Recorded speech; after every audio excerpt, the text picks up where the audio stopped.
You are being spied on. And you probably don't know it, and you'll never believe who's doing it and how. Talking about that coming up tonight. Unpaid traffic tickets. Yeah, we'll talk about it. And a wrong number that turns into a romance? Maybe. We got that and more coming up. Welcome to the Jay Sheldon Show. Happy Saturday and happy new month. It is the very first day of October, Halloween month. Halloween, end of this month, of course, 31st. And lots going on. We've got a couple of public holidays here in Malaysia. Deepavali is coming up at the end of the month, 24th, 25th, something like that. And also, I believe it is the Prophet Muhammad's birthday on the 9th, something like that. Anyway, a couple good public holidays coming up, so we'll have some days off. And yeah, we got all that and more. Of course, Florida has just gone through and is still suffering the after effects of Hurricane Ian. Hurricane Ian. Yeah, it's not nice. It wreaked havoc on a lot of the west coast of Florida, up and down. And now I understand it may be reforming and headed into South Carolina. I haven't had an updated weather forecast lately, but South Carolina, North Carolina, in those areas, watch your butts, folks. Oh my God, it's obligated orb. Wow! You're back! You know, I saw you hanging out on Discord. Because I sign in there every day for work. Our company has a Discord channel that we have meetings in and everything.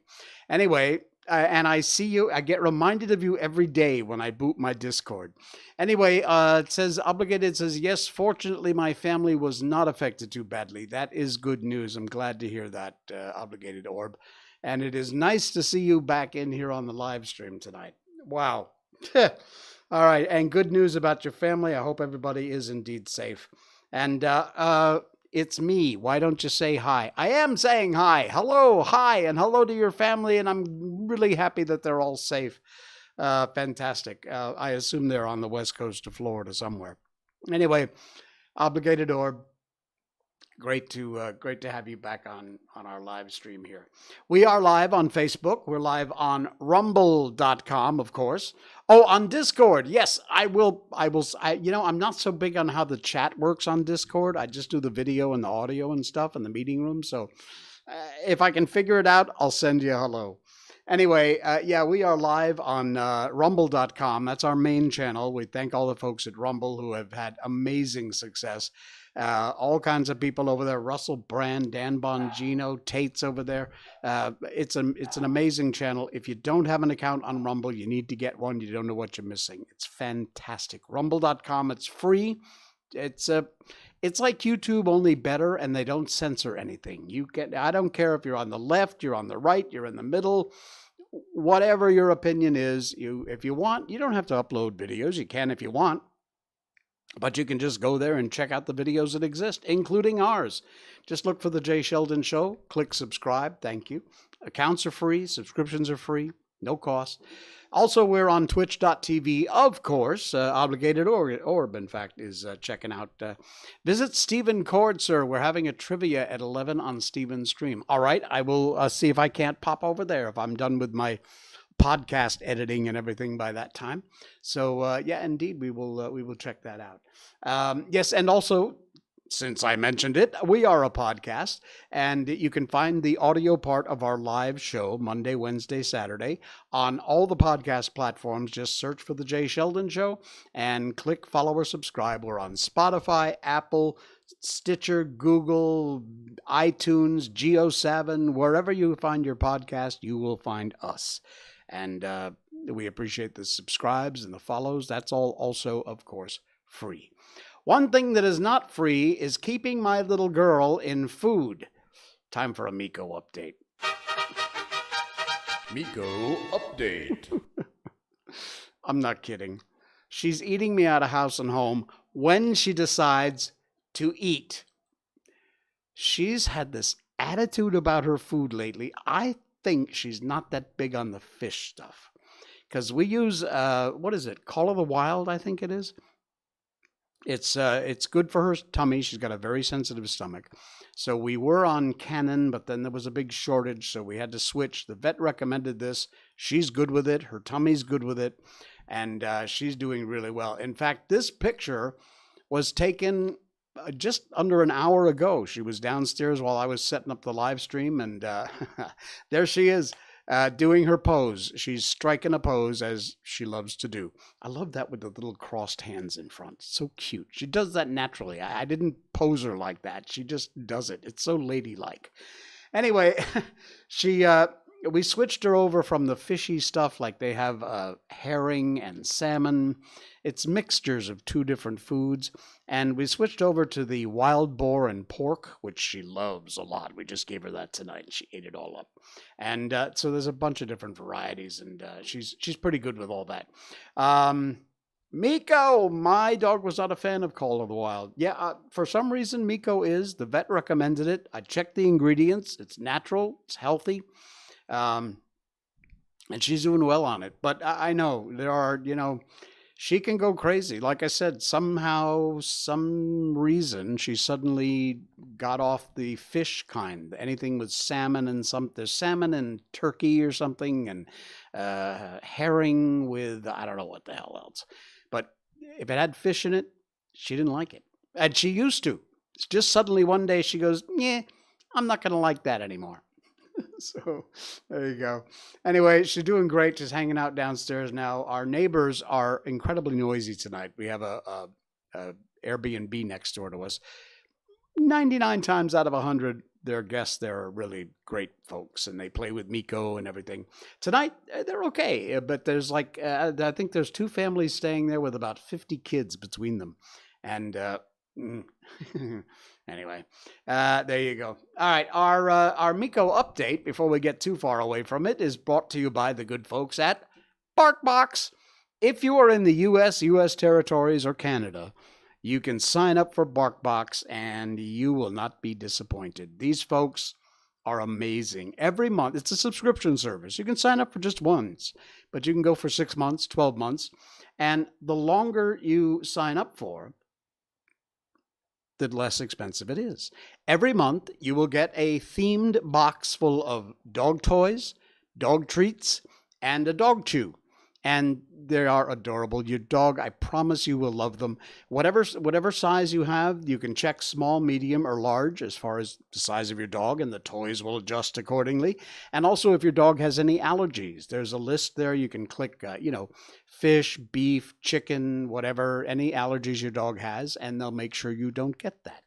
But it is really great. It's not terribly expensive. And if you sign up for Barkbox using our special link, that's the top link in our show notes, easy to remember, barkbox.com/Miko, M-I-K-O. If you go to barkbox.com/Miko, you will get a free month with a multi-month subscription. So you sign up for 6 months, you get 7. Sign up for 12 months, you get 13. You get an extra month free just for using our Miko URL, barkbox.com/Miko, M-I-K-O. Check it out. If you're not in the U.S., U.S. territories, or Canada, they don't ship internationally yet. They're working on it. But if you do have one of those forward shipping services, then you could use that. And no matter where you are in the world, you could still get signed up.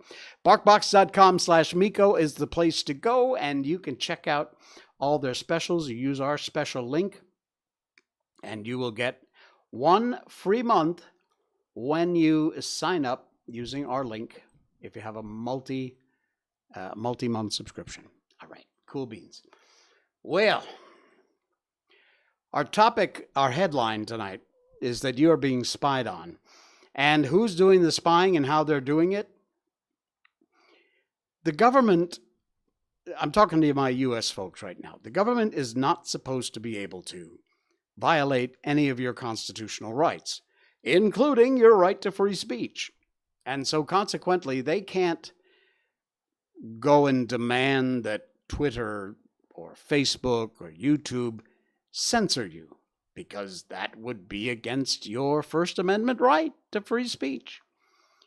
However, this is from the Bongino report, Bongino.com. And the link is in our Dan Bongino show. He's a brilliant guy. He does an amazing show 5 days a week, podcast and a video show on Rumble. And I am a true fan. I never miss a show. Dan, we love what you do. Just keep doing it. Anyway, this from a report on from John Sullivan. DHS, Department of Homeland Security, and the State Department using private entities. Let me just scroll down a little bit so you can see that headline a little better. I guess you can't. Using private entities to target millions of social media posts for censorship. Now, like I said, the government can't do that. So what do? You get a third party to do it for you. According to documents obtained by John Sullivan's Just the News, the Department of State and Department of Homeland Security, working with 4 organizations that they awarded with millions of dollars for censoring millions of social media posts that they allege contained misinformation, which normally would mean information that goes against the government, about the 2020 election.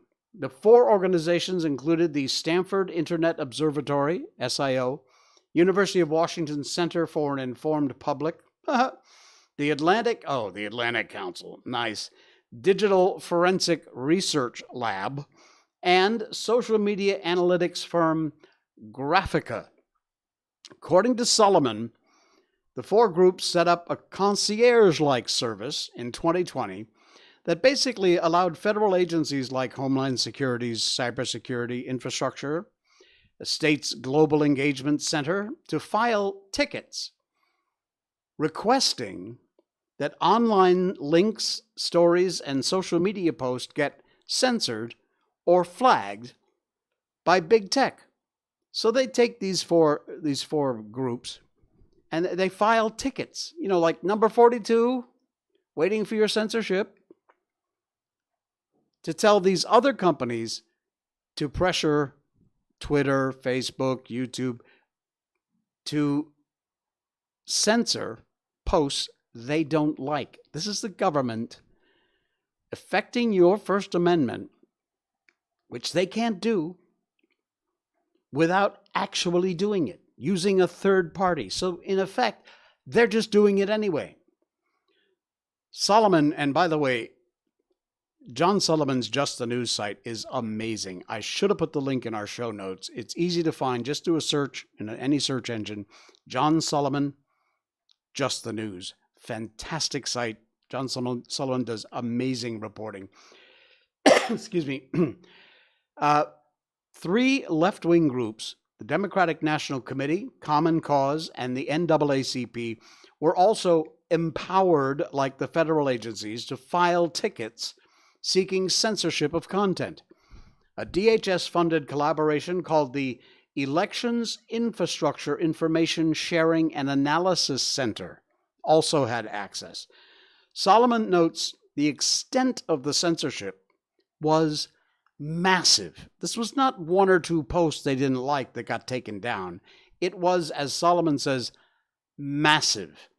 In its own after-action report on the 2020 election, the consortium boasted it had flagged more than 4,800 URLs, shared nearly 22 million times on Twitter alone for social media platforms.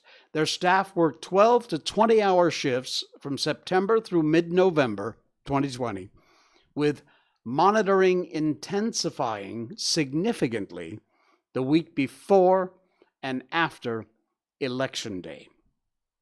The tickets that they filed sought straight removal, throttling, or labeling of content that raised questions about mail-in ballot integrity, Arizona's Sharpiegate, and other election integrity issues of concern to conservatives. They achieved a success rate in 2020 that would be enviable for baseball batters. Platforms took action on 35% of the flagged URLs, 21% labeled, 13% removed, and 1% soft blocked, as they say, which means that users had to reject a warning before they could actually see the post. The partnership could not determine how many were downranked. Naturally, the First Amendment is where the big concerns come in here. It is incredible. Courts have previously ruled that its prohibition on Congress passing laws abridging free speech does extend to federal agencies funded by the legislative branch. Matt Bentz, the former State Department official responsible for discovering much of the work of this consortium, said it was the largest federally sanctioned censorship operation he's ever seen, and likely a precursor to the Biden administration's short-lived Disinformation Governance Board. Remember that crap, which, by the way, is still going on. They just renamed it. It's still happening, and that idiot woman is out, but, whatever, it's still happening. Anyway, this is written by Matt Palumbo at the Bongino Report, Bongino Show. The link is in our show notes. Can't encourage you enough to check it out. Read the whole article and subscribe over there to the Bongino Report. Trust me, you will get the truth. You will get the news without all the bias, and it is an amazing site. You've got to check it out. They do a fantastic job over there. I am a big fan, if you can't tell, and yeah, it's amazing, the work that they do. All right, traffic tickets. You ready? Traffic tickets. We got a lot of unpaid traffic tickets in this country. Just in Johor alone. Now, for those of you who don't live in Malaysia, I will tell you that Johor is a state in Malaysia. Malaysia is made up of, 14 states. Johor is one of them. Well, the Johor police have logged over 2 million unpaid traffic tickets. 2 million unpaid traffic tickets. That's not the worst of it. 77% of them are from Singaporeans. Hey, you Kiasu Singaporean morons, pay your traffic tickets. Singaporean, that's since 2014. Look at this headline, 77% from Singapore yet to settle. Oh, there's a picture of the boys in blue and women in blue too, I assume. Wow.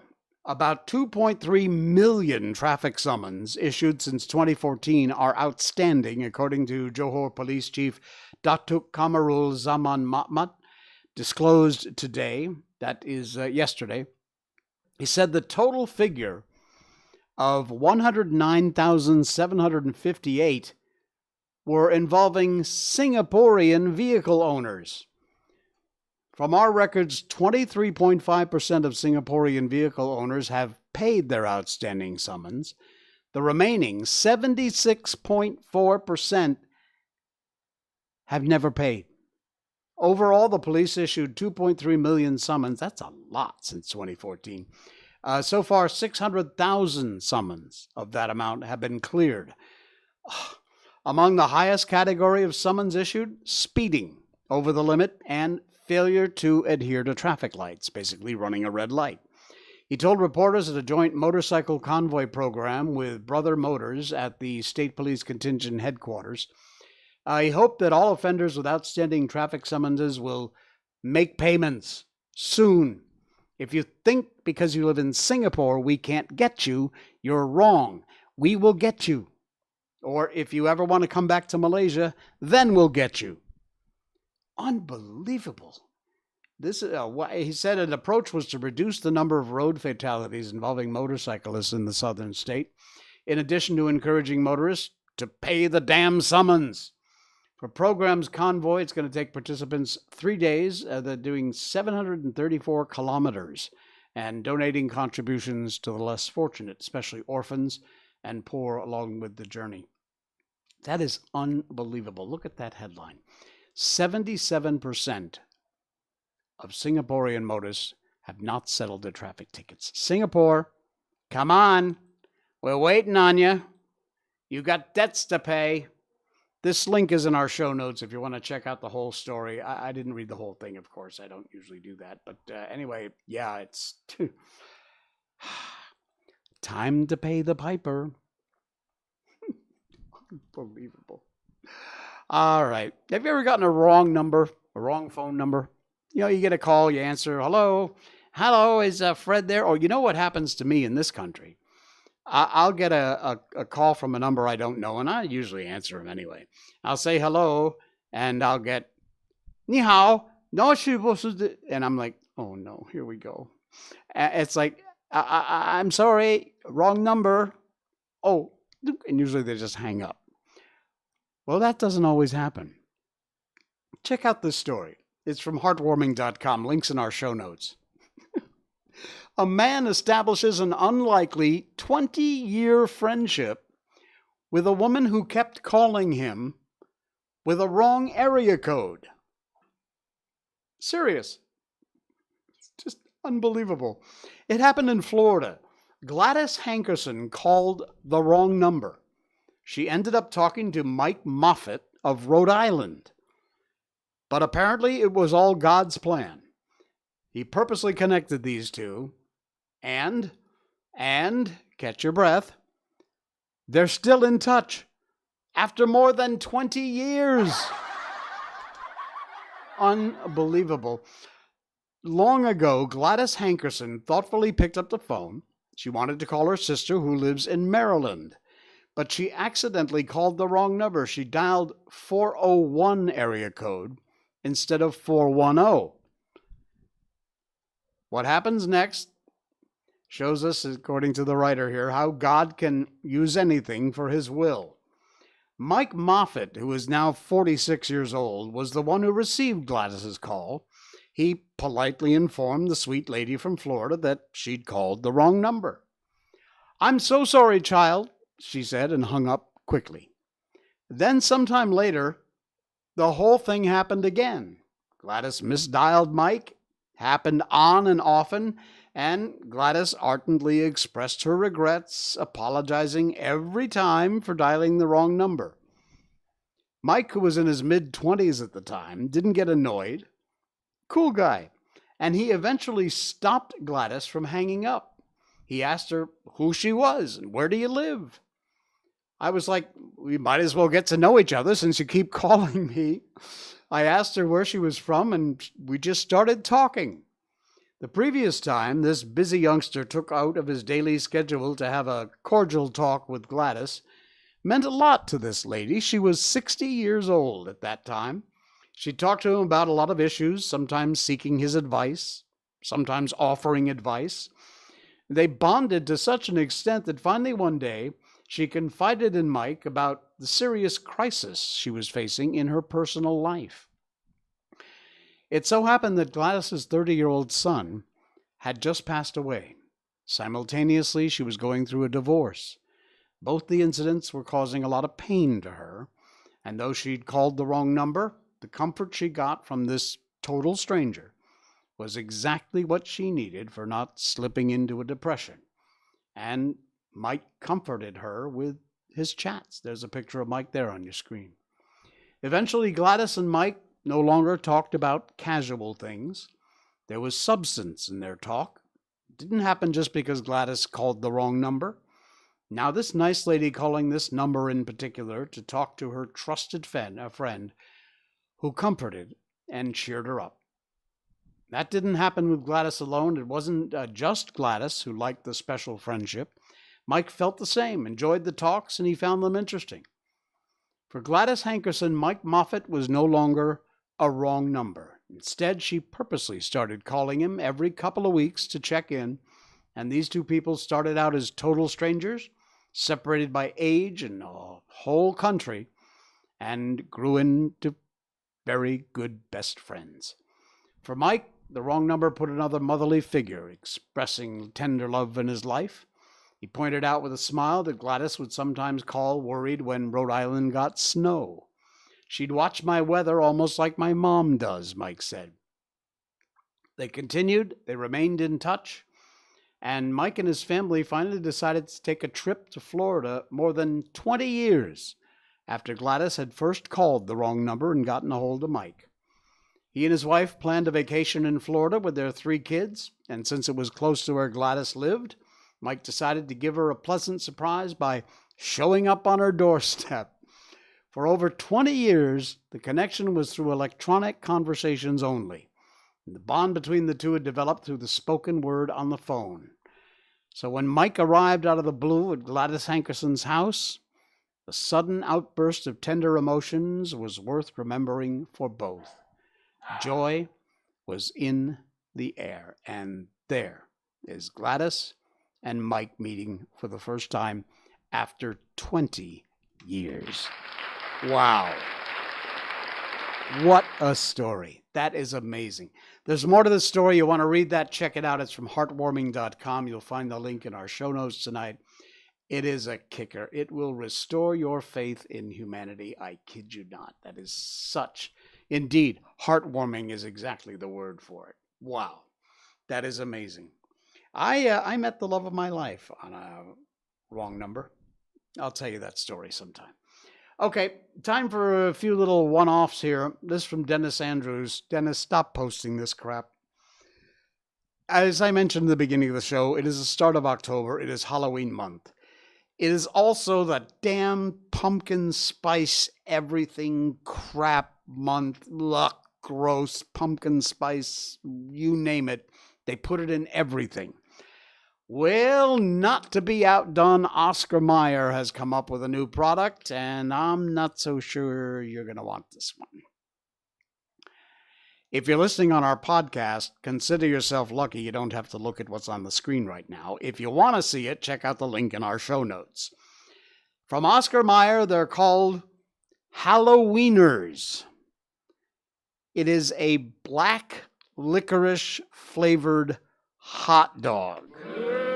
Oh, I can just taste that and no, not just no, hell no. And it's made with chicken, pork, beef, and black licorice. That's disgusting. I would have pumpkin spice anything compared to this is a real product. I kid you not. You can find this on the shelves. Black licorice flavored hot dogs from Oscar Mayer. That would be a complete miss for me. Thank you very much. Not going to happen. All right. I got one more for you. We always end on a piece of good news or an uplifting thing, and this is it, because this is fantastic. It's from Soul Sisters Memorial Foundation. I don't know much about Soul Sisters Memorial Foundation, but I saw this and I loved what they wrote. Credit goes to Donna Ashworth. It's a public post, so I'm not sharing anything out of school that not anybody from the public can see. And it's just words on a page. If you want, the link is in our show notes. I'm sure once you hear it, you'll likely want to check out the link and maybe share it on your own social media sites. It is absolutely brilliant, and it is written by Donna Ashworth, and I love it. Listen close. If every single person who has liked you in your lifetime, whether they still like you, doesn't matter. If every single person who has liked you in your lifetime were to light up on a map, it would create the most glitteringly beautiful network you could imagine. Throw in the strangers you've been kind to, the people you've made laugh or inspired along the way, and that star-bright network of you would be an impressive sight to behold, with thousands, hundreds of thousands, in some cases, millions of lights. You've done so much more than you realize. You're trailing a bright pathway that you don't even know about. What a thing. What a thing indeed. Wow. If you sometimes get the feeling that you don't matter, that no one cares, think about this. Go look at this. Look it up. Read it again when you get into one of those moods. Think about all the tens of hundreds of thousands, if not millions of people whose life you have affected, who you've made smile, who you've helped. You made laugh, or you maybe inspired them. Sometimes you didn't even know that you inspired them. Imagine if all those people were points of light on a map, and how brilliantly bright that map would shine. Brilliant piece. Links in our show notes. Share it out on your social media. Well worth your time. Absolutely amazing. All right, it is time, my friends. It is time. What are we doing here? Where are we? Okay, cool.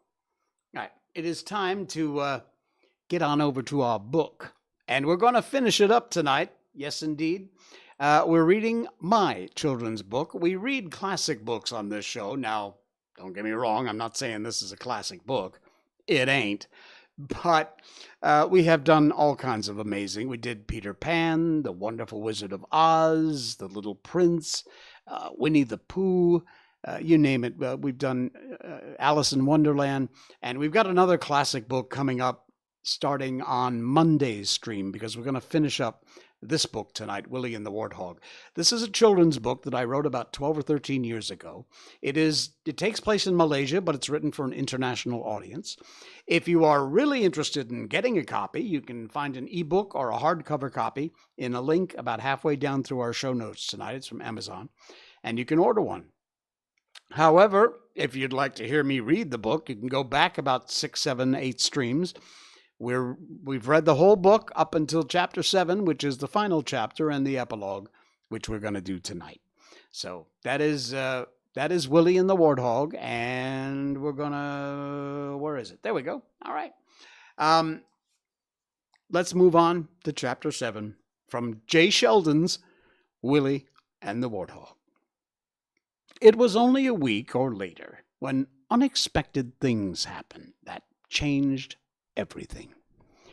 Being Saturday, along with giving the house a good cleaning, it was also laundry. Now, Bappa had been able to save up enough that several years ago he surprised Ibu with a washing machine. The drying, however, still was done on the line outside. Willie and Ambrosius had had incredible fun and adventures, Ambrosius teaching Willie about the jungle, and Willie teaching Ambrosius about life in the campong. On this particular bright, humid morning, Gwen had just finished her second load of washing and was headed for the clothesline. Now, to explain, as much as Gwen loved to complain about useless things, sometimes she had a point. The clothesline was in desperate need of replacing. It was attached from the porch to a big coconut palm tree about 3 meters, but the rope was frayed and worn, and so it hung way too low. A Y-shaped stick helped keep it up and the clean clothes off the ground. Gwen had asked again and again for Bappa to bring back a new rope to fix it, but it always seemed to fall down on his list of priorities, and for months this was all Gwen had to dry the clothes. As usual, when she came down from the porch, she gave a quick check and a snarl in Ambrosius's direction, just to be sure he was still tied up. He was. She was tempted to look for another rock, but the overloaded laundry basket made that impossible. She'd made this trip and hung these clothes 1,000 times, but today luck was not on her side. Just as she reached the clothesline, the basket blocking her view of the ground, her foot found a root sticking out of the ground. Her left foot caught in the root, and she began to tumble. The basket of clean clothes went flying up in the air. She gave a scream as she flew forward and headed right for the clothesline. As she fell, the Y-stick came loose and snapped. The rope, now very loose, caught her right around the neck, and as she tried to break her fall, she actually wound up with the rope wrapped tightly around her neck. Having twisted her ankle, she couldn't stand to relieve the pressure, as the weight of her body slowly tightened the rope. Barely able to breathe, screaming again was impossible. She tried again and again to loosen the rope with her hand, but unable to move much, it was useless. Things were beginning to go black around the edges in her vision, when she looked and noticed Ambrosius watching what was happening. She saw him reach around quickly, and with one bite, he cut the leash that secured him from under the house. Gwen still had enough of her wits about her to realize what was happening.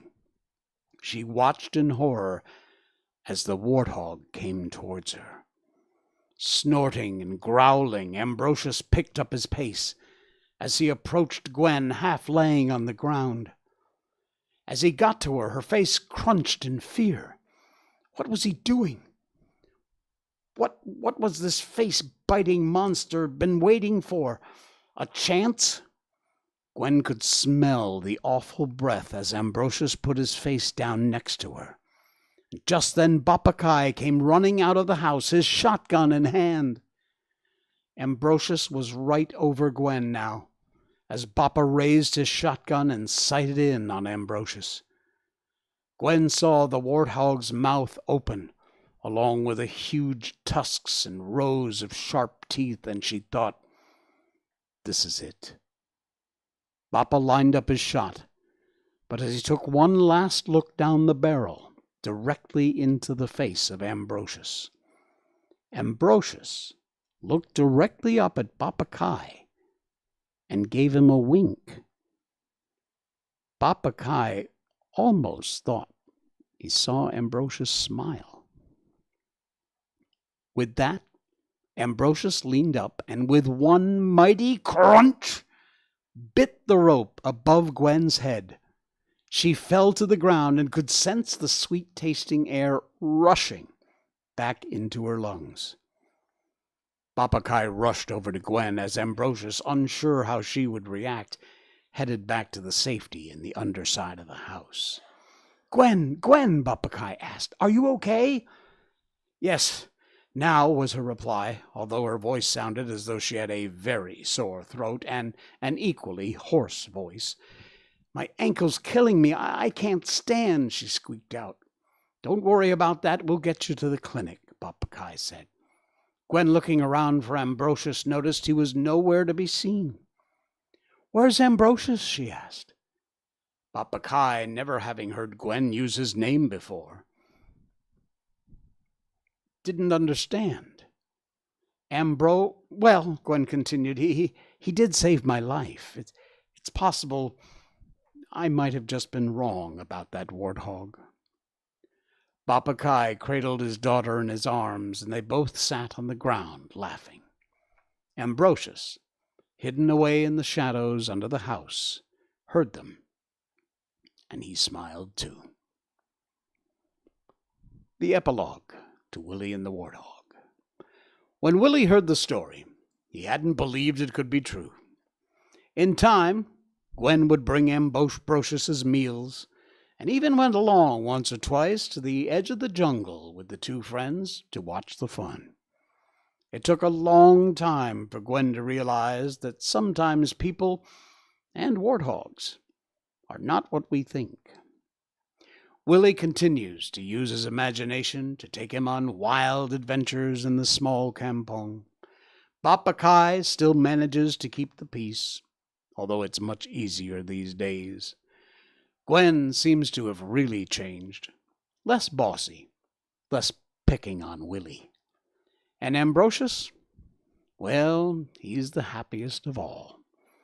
He now sleeps at night under Willie's bed. The end. And that is the adventures of Willie and the Warthog. That was fun. Hope you enjoyed that. If you'd like a copy, ebook or hard copy, you can get one. Order it from Amazon.com. It's links in our show notes down below. We also have a Facebook page. You can find out more information about our book, Willie and the Warthog, over there. And that link also is down about halfway down through our show notes tonight. All right, that's going to do it for another Saturday night Jay Sheldon Show. I will see you on Monday. We will start a new book Monday. It's a classic.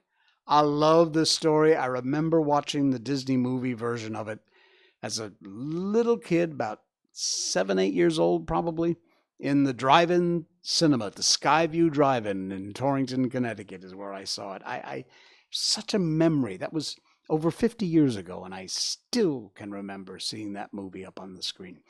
We'll tell you what it is coming up on Monday in the last half of our show. A brand new book, a classic, starting on Monday night. That's going to do it for us for tonight. I will see you again on Monday. Until then, have a great rest of your weekend. This is the Jay Sheldon Show.